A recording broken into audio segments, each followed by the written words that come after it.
मध्य प्रदेश सरकार के जिस विभाग के मंत्री और उसके आईएएस अधिकारियों का जोरदार अभिनंदन होना चाहिए, यकीनन वो स्कूली शिक्षा विभाग है। सवाल तो यह भी खड़ा हो रहा है कि जिस तरह से शिक्षा व्यवस्था में बच्चों के भविष्य से खिलवाड़ को लेकर धर्मेंद्र प्रधान का इस्तीफा केंद्र में अगर हो सकता है, तो इसी मसले पर मध्य प्रदेश में स्कूली शिक्षा विभाग में यह क्यों नहीं हो सकता? यह सवाल क्यों उठा है? इस वीडियो के अंत तक आप बने रहेंगे तो आपको यकीन भी हो जाएगा, आपको गुस्सा भी आएगा और आपको नकोफ्तसी होने लगेगी कि आखिर बच्चों के भविष्य के साथ हमारा स्कूली शिक्षा विभाग इस तरह का खिलवाड़ कर रहा है। इसके बावजूद मंत्री पद पर बने हुए हैं, आईएएस अधिकारी स्लाट साहब भी अपने पद पर बने हुए हैं, खिलवाड़ बदस्तूर जारी है। नमस्कार, मैं हूं भुवनेश सेंगर, देख रहे हैं आप द लपेटा। बहुत दमदारी के साथ बात रखते हैं, वीडियो को अंत तक देखना, अच्छा लगे तो सब्सक्राइब करना चैनल को। बात दरअसल मध्य प्रदेश के स्कूली शिक्षा विभाग की है। सवाल इस बात का नहीं, कोई छिपा हुआ नहीं है कि मध्य प्रदेश में सरकारी स्कूलों की हालत क्या है। एक तो बच्चों की संख्या कम होने के नाम पर ताबड़तोड़ स्कूल बंद किए जा रहे हैं, बल्कि उससे नाम दिया जा रहा है कि उसे मर्ज किया जा रहा है। इन सब के बावजूद जैन अल्फा सड़कों पर है, बच्चे अपनी अपनी मांगों को लेकर सड़कों पर है, जबकि असली मांगों को लेकर तो अभी तक पूरे बच्चे सड़कों पर आए ही नहीं हैं। आप खुद ही सोच लीजिए, बच्चों को अभी तक अब सत्र शुरू हुए 4 महीने से ऊपर होने को आए हैं, लेकिन बच्चों को पढ़ने के लिए किताबें तक नहीं मिल पाई। क्यों? क्योंकि किताबें छप नहीं पाई। किसकी जिम्मेदारी? क्या जवाब देंगे स्कूली शिक्षा मंत्री राव उदय प्रताप सिंह? और जिम्मेदारी बनेगी किन आईएएस अधिकारी की? नाम के साथ बताता हूं, पाठ्य पुस्तक निगम के एमडी है रोहित सिंह, आईएएस अधिकारी हैं। तस्वीर भी जरा देख लीजिए इनकी। क्या इनकी कोई जिम्मेदारी नहीं बनती कि जिस महकमे को ये संभाल रहे हैं, मंत्री जी जिस विभाग के मुखिया बनकर बैठे हुए हैं, उनके बच्चों को 4 महीने हो गए, पढ़ने के लिए किताबें तक नहीं। खबरें अखबार में प्रकाशित होती है, ताबड़तोड़ ऑर्डर दिए जाते हैं, लेकिन सवाल तो अभी भी बरकरार है। ये ऑर्डर अगर इनके मुताबिक समय पर पूरा भी हो गया तो भी 3 से 4 महीने लग जाएंगे। आप जरा कल्पना कर लीजिए, दुनिया के किस देश में स्कूली बच्चों को 8 महीने, सत्र शुरू होने के 4 से 8 महीने तक किताबें तक नहीं मिले, और तो और स्कूल की ड्रेस नहीं मिले। और इन सब के बावजूद मंत्री जी मंत्री पद पर बैठे रहे, राव उदय प्रताप सिंह जी, और एमडी साहब रोहित सिंह जी भी अपने पद का आनंद लेते रहे, तो इसे क्या कहेंगे? मैंने कहा था ना आपसे, वीडियो को पूरा देखेंगे तो आपको यकीन भी हो जाएगा कि क्या ये मध्य प्रदेश के धर्मेंद्र प्रधान जी नहीं है? क्या इस तरह के अयोग्य अधिकारियों को अपने पद पर बैठे रहने का अधिकार है? जैसे जैसे देखेंगे वैसे वैसे गुस्सा आता जाएगा। मैं आपको बताता हूं, 15 लाख बच्चों को पाठ्य पुस्तक निगम की लगभग 65 लाख किताबें मिलना थी, जो कि मिल नहीं पाई। क्यों नहीं मिल पाई इसको बताता हूं। पहले तो ये देख लीजिए किताबें कौन कौन सी हैं। 5वीं के जो कक्षा 5वीं के विभिन्न विषय, तमाम विषयों की किताबें, 7वीं में गणित पार्ट 2 की, इसके अलावा सामाजिक विज्ञान पार्ट 2, हिंदी, अंग्रेजी, इस तरह की जो किताबें हैं वो छप ही नहीं पाई।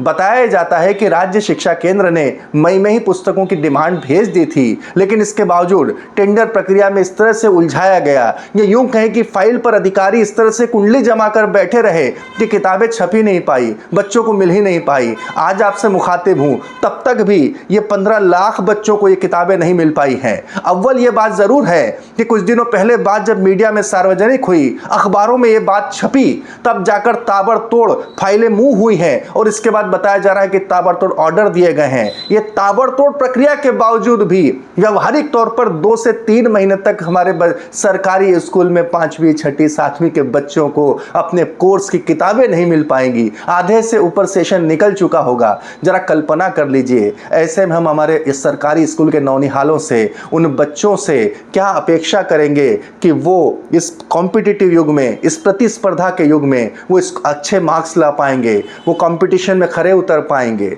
हालांकि फर्क क्या पड़ता है आईएएस अधिकारी साहब को, क्या फर्क पड़ता है मंत्री जी के को? इनके बच्चे, बड़े नेताओं के बच्चे कौन से सरकारी स्कूल में पढ़ते हैं जो इन्हें फर्क पड़े? इनके बच्चे तो बड़े बड़े निजी स्कूलों में पढ़ेंगे, उसके बाद कहां देश में पढ़ेंगे?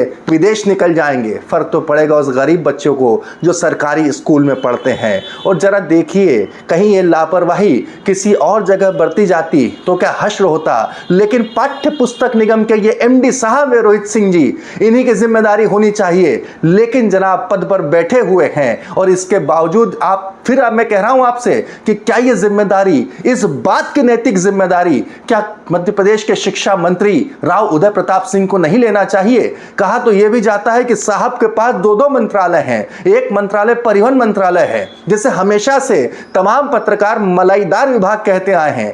कहा जाता है कि उसमें इंटरेस्ट ज्यादा है, लिहाजा स्कूली शिक्षा पीछे छूट जाता है। अब ऐसे में इन्हें मध्य प्रदेश का धर्मेंद्र प्रधान न कहा जाए तो बताइए भला क्या कहा जाए? और इसके अलावा मैं आपसे और आगे बढ़ता हूं, बच्चों को किताबें न मिली, उससे पहले और यह हुआ कि बच्चों को स्कूली ड्रेस तक नहीं मिली है। जी हां, मध्य प्रदेश में इसके पहले जो नीति थी, इसके पहले मैंने वीडियो बनाया है, इस पर आप देख सकते हैं। हाँ, जो वीडियो बनाया उसके मुताबिक मैं बता चुका था, मध्य प्रदेश में जो नीति थी स्कूली ड्रेस बच्चों को सरकारी स्कूल में देने की, वो डायरेक्ट जो पैसे थे वो खाते में ट्रांसफर किए जा रहे थे। कैबिनेट ने बाकायदा इस प्रस्ताव, इस जो चला आ रहा था उसे पलट दिया। पलट कर यह कहा गया कि बच्चों को सिलाई ड्रेस दी जाएगी और इसका काम भी पाठ्य पुस्तक निगम को दिया गया टेंडर करने का। उसी के MD इन्हीं रोहित सिंह साहब जो हैं, और यह भी उन्हीं का मंत्रालय, स्कूली शिक्षा मंत्रालय, राव उदय प्रताप सिंह जी। चेहरों को बार बार देखिए, तभी तो आपको पता चलेगा कि इन्होंने किया क्या है। उसके बाद यह पूरी प्रक्रिया इस तरह से उलझी है साहब कि अभी तक, अब जब मैं मुखातिब हूं, अभी सत्र शुरू हुए 4 महीने हो गए और अब तो ठिकाने ही नहीं है, क्योंकि इन्होंने उस टेंडर प्रक्रिया को ऐसा उलझाया कि मामला जाकर हाईकोर्ट में चैलेंज हो गया और हाईकोर्ट में शायद ये ढंग से अपना पक्ष नहीं रख पाए सरकार। पाठ्य पुस्तक निगम जिसका टेंडर को संचालित करना जिसकी जिम्मेदारी थी, और आखिरकार ये पूरा मसला जाकर उलझ गया। अरे टेंडर नहीं उलझा है, आपके पीछे जो भी मंतव्य हो कि बच्चों को सिलाई ड्रेस देना है, किस फला बड़ी कंपनी को टेंडर दिलवाना है, यहां तो उलझ गया बच्चों का सिस्टम।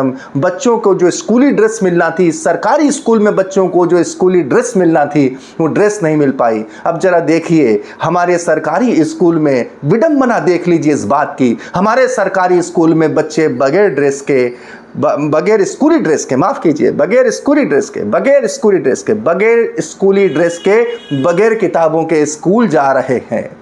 अब ऐसे में हमारा देश, हमारे ये बच्चे हमारे देश का भविष्य है, ये भविष्य किस तरह आगे बढ़ेगा? तो ऐसे में जिनकी जिम्मेदारी है, जिनकी वजह से बच्चों को स्कूल ड्रेस नहीं मिल पाई, जिनकी वजह से बच्चों को किताबें नहीं मिल पाई, उनकी कोई जिम्मेदारी बनती है या नहीं? नाम फिर ले लूं, पाठ्य पुस्तक निगम के IAS अधिकारी रोहित सिंह जी हैं और साथ में इसी विभाग के मंत्री राव उदय प्रताप सिंह जी। लिख के जरा बताइए इनकी जिम्मेदारी कितनी है। आप कमेंट में हमें जरूर लिख के बताइएगा कि ऐसी जिम्मेदारी है तो इनके भीतर नैतिकता के नाते इन्हें क्या कदम उठाना चाहिए।